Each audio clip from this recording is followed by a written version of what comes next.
এদিকে আপনারা জানেন যে 2 ঘন্টা পুলিশের জিজ্ঞাসাবাদের পর 5:26 আজ এসডিপি অফিস থেকে বেরিয়ে আসেন অনুব্রত মণ্ডল। দুপুর ঠিক 3:25 তিনি এসডিপি অফিসে ঢুকেছিলেন। তারপর 2 ঘন্টা পর তিনি বেরিয়ে আসেন, সরাসরি চলে যান পার্টি অফিস। আমাদের সঙ্গে এই মুহূর্তে রয়েছে আমাদের প্রতিনিধি ভাস্কর মুখোপাধ্যায়। ভাস্কর, এখনো কি পার্টি অফিসে রয়েছেন অনুব্রত মণ্ডল? সর্বশেষ কি আপডেট?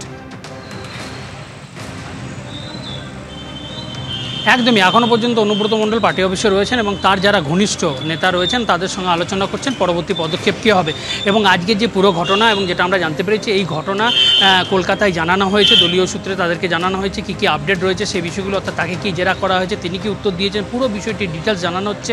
এবং দল কি তারপরে কি নির্দেশ আসে তার জন্য অনুব্রত মণ্ডল অপেক্ষা করছেন। অর্থাৎ এর পরেও তিনি জামিনে যাবেন কিনা, জামিনে আবেদন করবেন কিনা সেটা কিন্তু নির্দিষ্ট দলই করে দেবে। সেই জন্য সেই আলোচনা এখন চলছে। এবং যেটা আমরা জানতে পেরেছি, যারা অনুব্রত মণ্ডলের সঙ্গে গেছিলেন তারা জানিয়েছেন যে তদন্তে এসডিপিও একা ছিলেন, এসডিপি একদিকে বসেছিলেন, উল্টো দিকে বসেছিলেন অনুব্রত মণ্ডল এবং তার আইনজীবী। এবং মূলত তাকে প্রশ্ন করা হয়েছিল যে তিনি কেন ফোন করেছিলেন, কি কারণে ফোন করেছিলেন। তখন অনুব্রত মণ্ডল বলেন যে কারণ হচ্ছে এটাই যে একজন তৃণমূল কর্মীকে মারধর করা হয়েছে। তিনি বলেন যে শুধু আইসিকে তিনি ফোন করেননি, তিনি ফোন করেছিলেন এসডিপিওকেও। তখন এসডিপিও অর্থাৎ তদন্তকারী অফিসার তিনি স্বীকার করেন যে হ্যাঁ আপনিও আমাকে ফোন করেছিলেন। এবং আজকে যেটা আমরা জেলা পুলিশ সুপার আমনদীপ জানিয়েছেন যে ফোন সিজ করা হয়নি, কিন্তু 2 ঘন্টা ধরে রীতিমতো গ্রিল্ড করা হয়েছে অনুব্রত মণ্ডলকে। এবং আমরা কিন্তু পুরো জানতে চেয়েছি যে কি হয়েছিল, কেন তিনি এই ধরনের ল্যাঙ্গুয়েজ ব্যবহার করছেন, কেন তাকে ফোন করতে হয়েছিল, তিনি যে অভিযোগ করেছেন অর্থাৎ ফার্স্ট ফোন তিনি করেছেন, সেকেন্ড ফোন কে করেছিল, পুরো বিষয়টি তিনি জানতে চেয়েছেন। এবং 2 ঘন্টা ধরে তাকে জেরা করা হয়েছে, কঠোরভাবে জেরা করা হয়েছে। এবং এরপর যেটা তিনি জানাচ্ছেন যে পরবর্তী পদক্ষেপ, এই যে জেরা করা হয়েছে তারপর কি উঠে এলো সেইটা তারা দেখবেন, পুরো বিষয়টি আলোচনা করবেন, পর্যালোচনা হবে, তারপরে পদক্ষেপ কী হবে। আমি জানতে চাই যে আপনারা কি এরপরে নোটিফিকেশন করবেন। আবার তিনি জানিয়েছেন যে সেটা ডিপেন্ড করবে যে তিনি কি উত্তর দিয়েছেন, কি দিয়েছেন, পুরো বিষয়টি আমরা এখন দেখছি খতিয়ে। পরবর্তী পদক্ষেপ এরপরে জানাতে পারবো যে কি না হচ্ছে কি না হচ্ছে না। একটা জিনিস খুব পরিষ্কার, পুলিশের তরফ থেকে কি পদক্ষেপের পরবর্তীতে করা হয় সেটা পরে জানা যাবে, এমনটা এখনো পর্যন্ত পুলিশের তরফ থেকেও বলা হচ্ছে। তবে আজকে 3:25 প্রথমে অনুব্রত মণ্ডল তিনি এসডিপি অফিসে আসেন এবং বিকেল 5:26 তিনি বেরিয়ে যান। অর্থাৎ 2 ঘন্টা ছিলেন তিনি এসডিপি অফিসে এবং সেখান থেকে বেরিয়ে যাওয়ার পর পৌঁছে যান একেবারে বোলপুরের দলীয় কার্যালয়। আর এই সময় পুরো রাস্তায় অনুব্রত মণ্ডলের গাড়ির পিছনে ছিলেন আমাদের 2 প্রতিনিধি ভাস্কর মুখোপাধ্যায় এবং পার্থপ্রতিম ঘোষ। কি ছবি তুলে ধরেছেন রাখবো আপনাদের সামনে।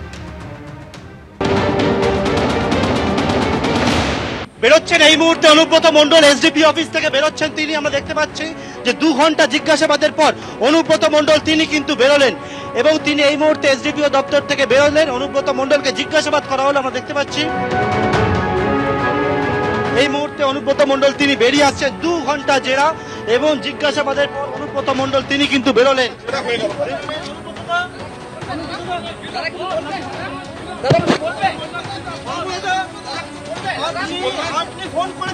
পুলিশ এই মুহূর্তে সম্পূর্ণভাবে কর্ডন করে অনুব্রত মণ্ডলকে গাড়িতে তুললেন।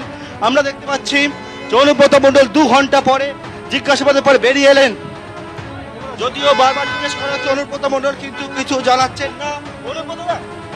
অনুব্রত মণ্ডল এই মুহূর্তে এসডিপি অফিস ছেড়ে বেরিয়ে যাচ্ছেন, এটি ব্ল্যাক কালারের গাড়িতে করে তিনি বেরোচ্ছেন। দেখতে পাচ্ছি সামনে যে কালো গাড়ি, কোন রকম পাইলট ছাড়া অনুব্রত মণ্ডল সেই গাড়িতে কিন্তু এই মুহূর্তে রয়েছেন এবং থেকে অনুব্রত মণ্ডল এই মুহূর্তে কিছুক্ষণ আগে 2 ঘন্টা জিজ্ঞাসাবাদের পর বেরোলেন।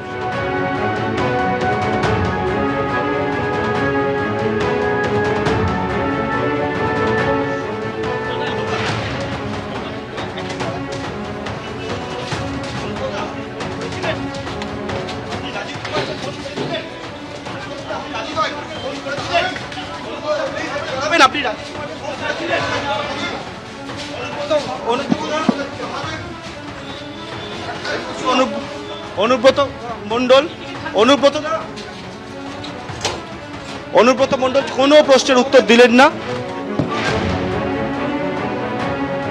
তিনি ঘাড় নাড়িয়ে বললেন যে কোনো উত্তর তিনি দেবেন না এবং এই মুহূর্তে একেবারে লিফট ব্যবহার করে অনুব্রত মণ্ডল তিনি কিন্তু যে কার্যালয় রয়েছে সেই কার্যালয়ে তিনি প্রবেশ করেছেন। এটা হচ্ছে যে কার্যালয় দোতলা, সেখানে অনুব্রত মণ্ডল যার ভেতরে থাকবে এই দরজা সম্পূর্ণভাবে বন্ধ করে দেওয়া হলো। এই মুহূর্তে অনুব্রত মণ্ডল একেবারে এসডিপিও দপ্তর থেকে এসে যে কার্যালয় রয়েছে বোলপুরের সেই তৃণমূল কংগ্রেসের কার্যালয় সেখানে এসে পৌঁছালেন।